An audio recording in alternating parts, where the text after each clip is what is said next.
പ്രേത കഥകളൊക്കെ പറഞ്ഞ് ഒരുപാട് ആൾക്കാർ ഇങ്ങനെ മുൾമുനയിൽ നിർത്തുന്ന, പരിചയപ്പെടുത്തേണ്ട ആവശ്യമില്ല, കാരണം ഒരുപാട് ഫാൻ ഫോളോവേഴ്സ് ഉള്ള യൂട്യൂബിൽ ബേപ്പൂർ സുൽത്താൻ, എനിക്ക് ആ ഒരു പേരിൽ തന്നെയാണ് എല്ലാവരും അതായത് ചേട്ടൻ കൂടുതൽ ആളുകളിലേക്ക് എത്തുന്നതും ചേട്ടൻ ഒരുപാട് ഫാൻ ഫോളോവേഴ്സ് ഉണ്ടായതും ഒക്കെ.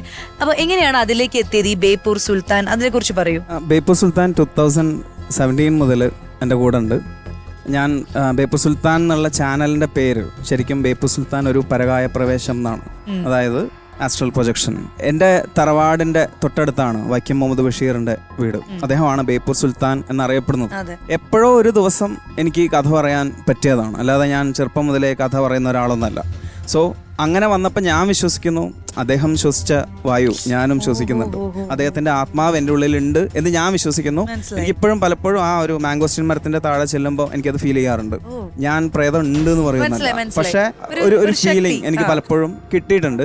അങ്ങനെയാണ് ഞാൻ എൻ്റെ യൂട്യൂബ് ചാനലിന് ബേപ്പൂർ സുൽത്താൻ എന്ന് പറയുന്ന ഒരു പേരിടുന്നത്. പക്ഷെ തുടക്കത്തിലൊന്നും ഞാൻ കഥ പറയുന്ന ഒരാളായിരുന്നില്ല, പക്ഷെ എല്ലാത്തിലും ഒരു കഥ ഉണ്ടായിരുന്നു. ഇപ്പോൾ കുറച്ച് നേരത്തെ പറഞ്ഞ പോലെ ചരിത്രം വഴിമാറുന്ന കാര്യം പറഞ്ഞല്ലോ, ചരിത്രം എന്നെ സംബന്ധിച്ചിട്ട് എന്നെ കണക്ട് ചെയ്തിട്ടുള്ള ഏറ്റവും വലിയൊരു കാര്യമാണ്. എനിക്ക് പഠിക്കുന്ന കാലത്ത് തീരെ ഇഷ്ടമില്ലാത്തൊരു വിഷയമായിരുന്നു, എനിക്ക് ഏറ്റവും കുറഞ്ഞ മാർക്ക് കിട്ടുന്ന ഒരു വിഷയമായിരുന്നു ചരിത്രം.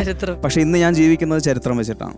അപ്പം ബേപ്പൂർ സുൽത്താനിലൂടെ ചരിത്രം പറഞ്ഞു, ചരിത്രത്തിലൂടെ കഥകളിലേക്ക് വന്നു, കഥകളിലൂടെ പാരാസൈക്കോളജിയിലേക്ക് വന്നു, പാരാസൈക്കോളജിക്ക് കൂടുതൽ ആളുകളുണ്ടായി, കേൾക്കാൻ താല്പര്യമുണ്ടായി.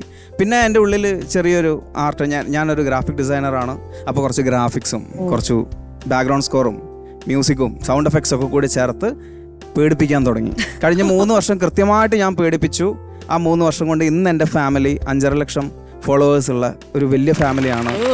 നമുക്ക് എന്തെങ്കിലും ഒരു കഥ ഇട്ട് തരൂ? ഉറപ്പായിട്ടും ഞാനൊരു കഥ പറയും.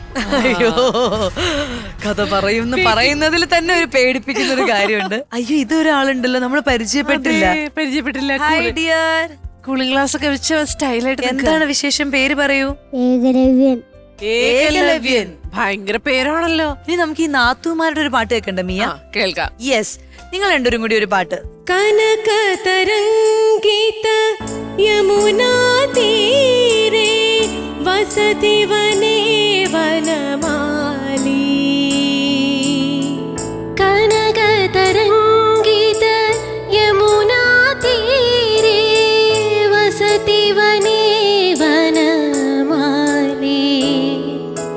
വേണുനാദ മധുസിഞ്ചിതം മനസി ഭാവയാമി മുനി ജനരഞ്ജനനാഭ മുകുന്ദ ഹരേ ഗോപാലക പാഹി മുകുന്ദ ഹരേ.